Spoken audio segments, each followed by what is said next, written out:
In the winter of 1627, the wind over Thuringen came howling like a curse, rattling shutters and whispering secrets through the pine-wood slats of every church and tavern. It was a cold no hearth could soften, and in the village of Eberswald they spoke less and prayed more, as if the season itself had teeth. That was the year Ankbibuma turned 17, and said the devil began to speak to her. She was the third daughter of a cooper, born with salt-colored eyes and a stillness that made even grown men fumble with their hats.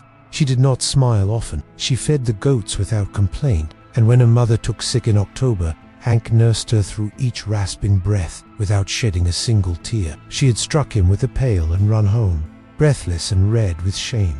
Her father said she was quiet for days after that, then calm. The priest said she was a dutiful daughter. Her neighbors said she was ... strange. Not roughly. They feared her too much for that. She was led in silence to the rectory and questioned until the candles melted to and Ank never once denied it. "He comes in the smoke," she said. "He told me what John did. He said lies must be punished. So I told him, do what you must." It simply went up, in black-orange silence, in the dead of night. And Ank walked out from the ashes barefoot, untouched, soot streaking her face like war paint. Ank looked at him with wide, steady eyes and said, "I didn't kill him, the devil did. He told me he would." But in those parts, every village had its strange girl, and Ank had never given them reason to fear her, like a horse spooked by a sound no one else heard. Not yet. It began with the birds, the starlings, to be precise. And still, some said it was a child's fantasy, that she was mad, or grieving, that this was grief disguised as myth. But then came the fire. One morning in late November, they covered the church roof in such numbers it groaned beneath their weight. His feet bleed when he walks, but he smiles when he bleeds. He sings the names of the dead in my sleep. It started with the baker's wife, who said she saw Ank at the well before dawn, whispering into the bucket like it could whisper back. Then the millboy claimed her eyes glowed in the dark when she passed him on the road. Ridiculous things. But this was a land where fear bred fast, and winter gave it time to grow. And still, Ank said nothing. They did not move. Not even when old Father Nicholas rang the bell. They called her witch. His mouth was full of blood and pine needles, and carved into the bark of a tree above his body was a single word. Ludnalaya. No one knew what it meant. No one but Ank. They sat with their black bead eyes staring into the chapel windows, as if waiting for something to crawl out. Then, just as silently as they'd come, they vanished. That Sunday, Ank did not attend Mass. The whispers began. They always do. Until the miller's youngest son, John, was found dead in the woods, twisted in a way no bear nor wolf would leave him. Because 3 days earlier, John had cornered her in the stable and said things no good boy should say. When the priest came to ask if she knew anything about the death, and just like that, the village tipped. She was taken from her bed that night. They asked her to describe him. She did. He has the hands of a man and the eyes of a crow. He wears no boots. Father Nicholas crossed himself twice. The cooper's house burned without sound. No dogs barked. No rooster crowed. She looked at the crowd that had gathered with eyes that did not blink and said, "He's not done yet." From that night on, no one called her strange. The trial was held in the chapel, where once hymns rang like golden thread through the rafters. Now there was only silence and smoke. They asked her name, as if that were in question. "Yes," she said, "I spoke to him, and he listened." She gave it softly, Ankbibumor, then paused. "But he calls me his crow. He is very old." Because, in truth, Ank had always made them uncomfortable. Her silence, her poise, her way of watching, and now they could call that unease.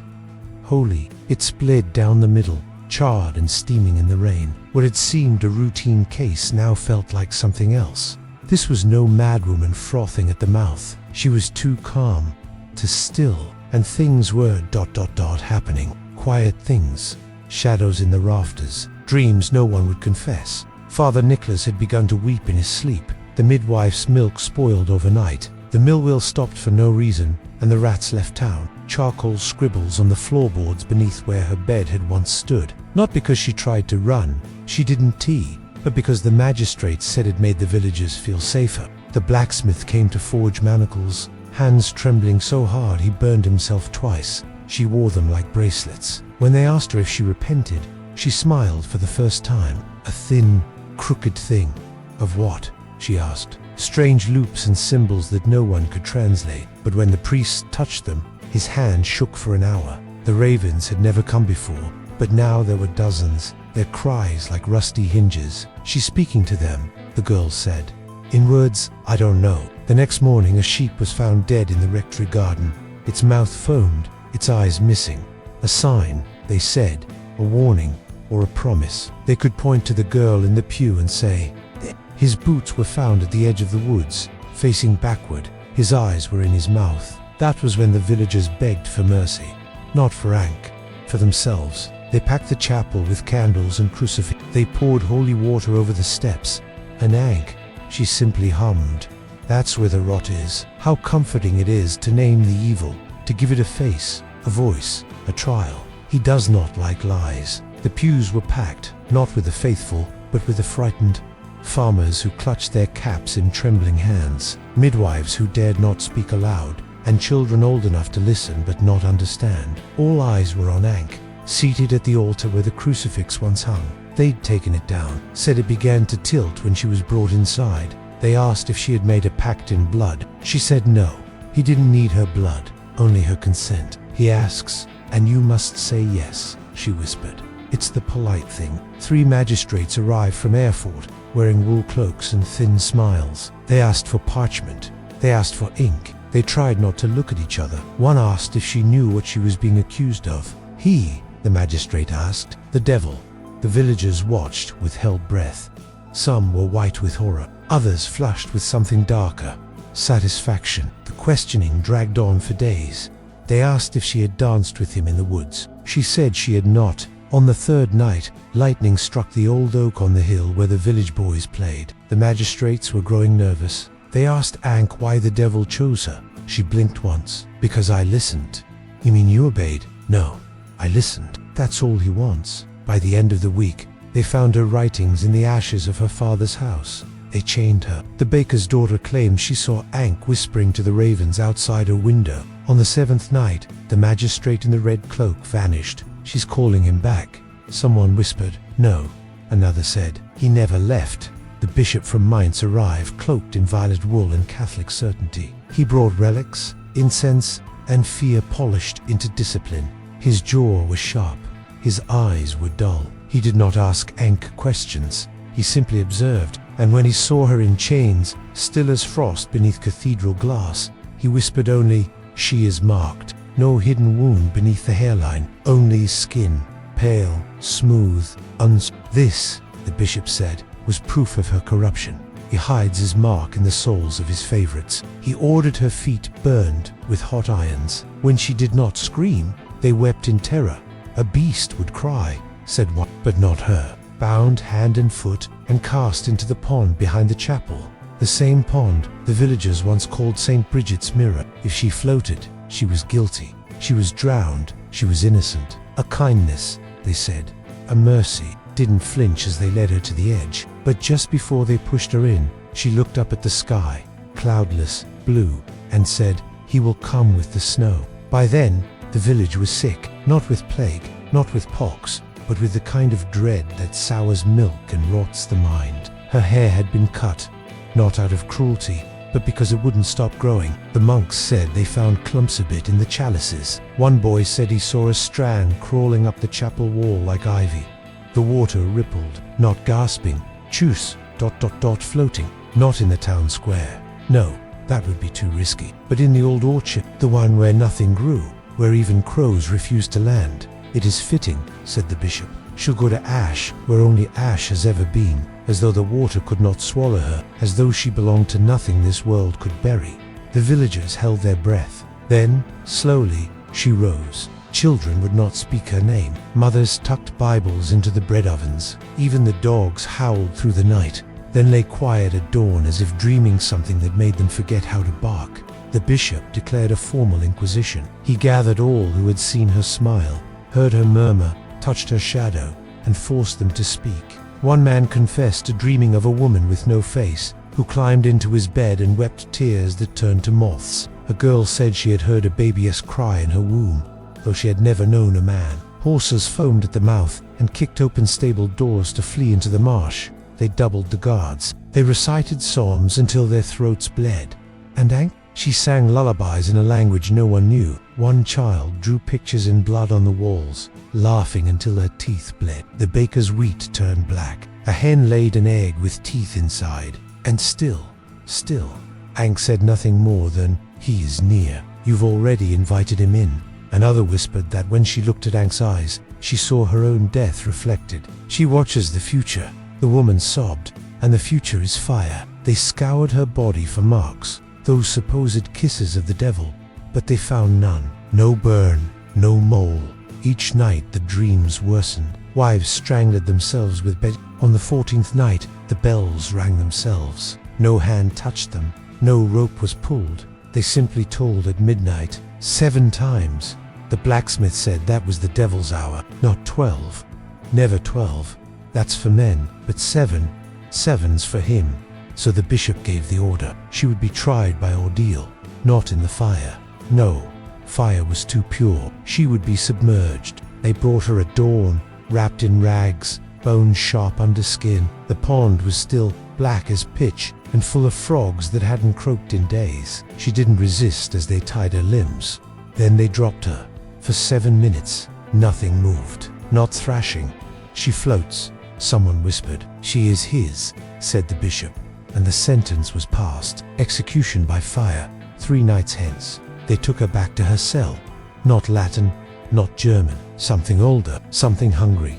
The orchard had not seen blossom since the plague. It stood at the edge of the village like a memory no one dared touch to enter gnarled trees. Brittle as bone, tangled like a chorus of dying hands clawing at the sky. The moon hung swollen and full, leering over the rooftops like a voyeur god. Snow had begun to fall, though none had been forecast. It came in spirals slow, deliberate flakes, the kind that fall in dreams before waking to news of loss. The villagers called it the orchard of first death, though no one recalled why. "Do you repent?" They fed her nothing for days, fearing what bread might become in her mouth. Monks wept behind him, whether in reverence or fear, it wasn't clear. The crowd stood quiet. Even the drunkards were sober. Even the dogs were silent. Another bit his own wrist until blood ran down his sleeve. The bishop dropped his cross. The bells in the chapel rang again 7 times, though no one had touched the ropes. The flames turned black at the tips, and the snow still falling did not melt. Ash clung to her like a shroud. Her eyes, those eyes reflected nothing. Not sky, not crowd, not fire, just emptiness. It kissed the flames and stayed whole. The fire dimmed. No one spoke of the orchard.